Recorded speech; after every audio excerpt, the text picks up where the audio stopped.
Hey guys, thanks for tuning in. Today I'm going to show you how to improve the shifter feel in your E90 BMW.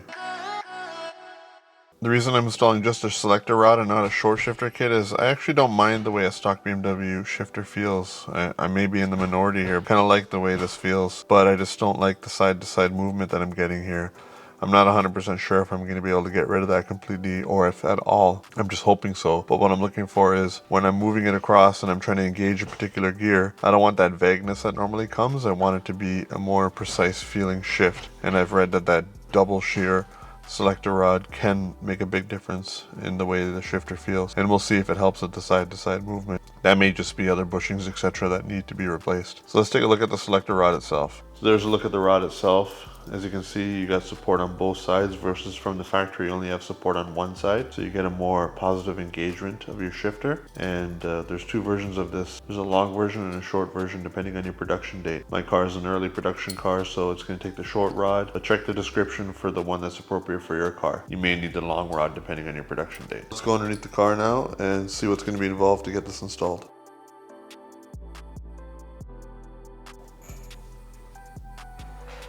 Ideally, I like to get this shield out of the way so I can see what's going on.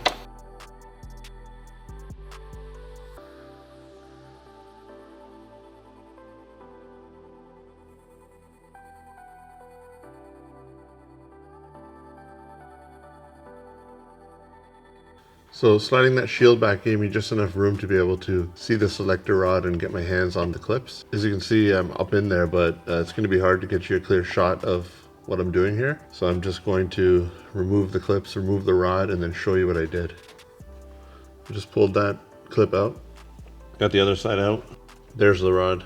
You can get the clips out by hand. In case it wasn't self-explanatory, I basically just got my finger underneath that, pried that up by feel when I reached above the drive shaft. On the other end, same story. It was a little bit different style clip. It took a little more pressure, but I used my thumb and a rag to push that up and off to be able to get this off the car. This would have been super hard to film unless I pulled the exhaust out and the drive shaft and got you a proper angle. But the point of this video was to show you that all you really have to do is move the shield back a little bit to be able to do this job.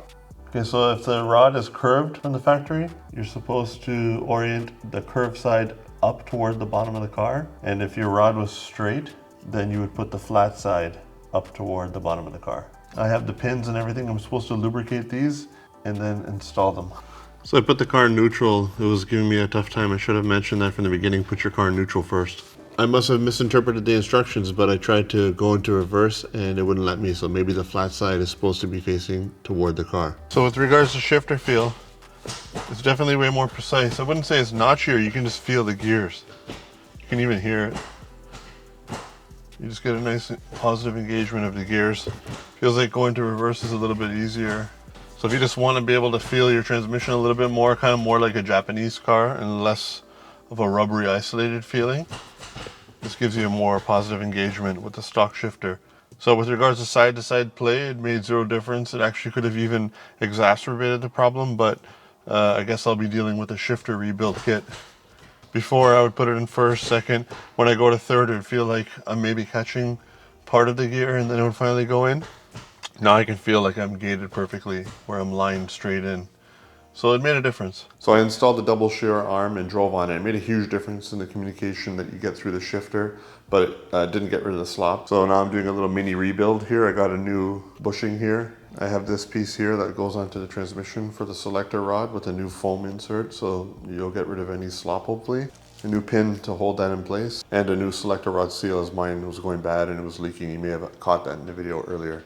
And the leaking seal can contribute to the foam inside here degrading and causing it to get really sloppy. But since it's such a tough shot to get in there and show you with my camera, unfortunately I wasn't able to demonstrate all the work I've done. But I basically inserted a pick tool and got to the side of this seal and pulled it out from underneath the car.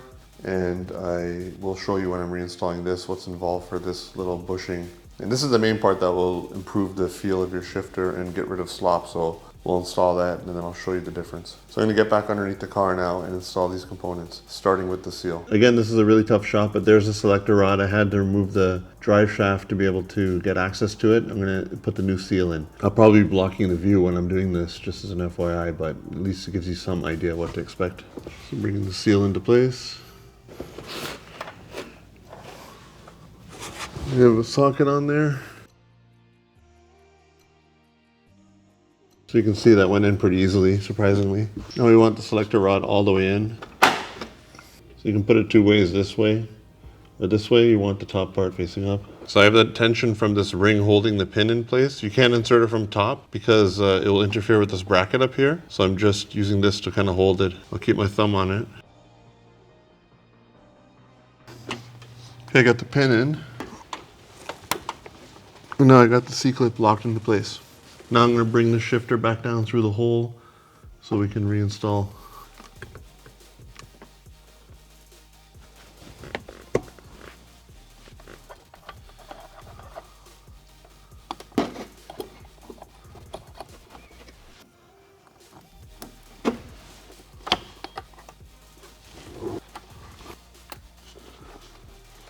I was able to give you guys a pretty good shot now that I have the drive shaft moved out of the way. Remember, the flat side goes toward the top. And we'll go give that a feel now, put the shifter back together inside. Here's what the shifter looks like when you're going through the gears. First, second, third, fourth, fifth, sixth, reverse. With regards to this bushing, there's a little tab there, and then there's a tab there that you would use a screwdriver to turn. And if you have them lined up at the 12 and 6 o'clock position, as soon as you push this down, it'll click into place, and you'd have to rotate it counterclockwise to remove it if you ever wanted to. So tab there and tab there shows you that you're lined up properly, and it'll just click into place. A way to verify if you need that bushing is if you try to lift up and down, and if it moves like a millimeter or two and you feel it clicking, then you know that the bushing's bad. I had that. So I just sprayed a little bit of silicone spray in here.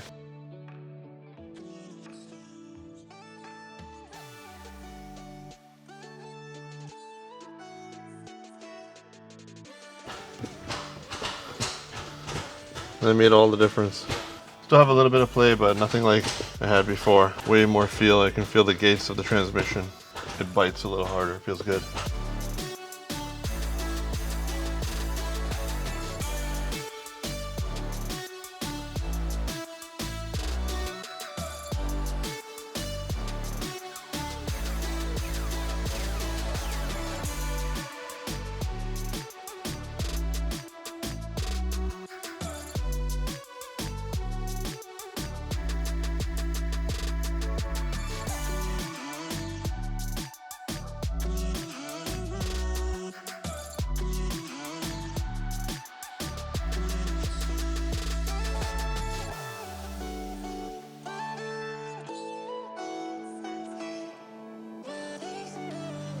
Alright guys, that'll conclude this video. Definitely way more feel and way less play with what I've shown in this video.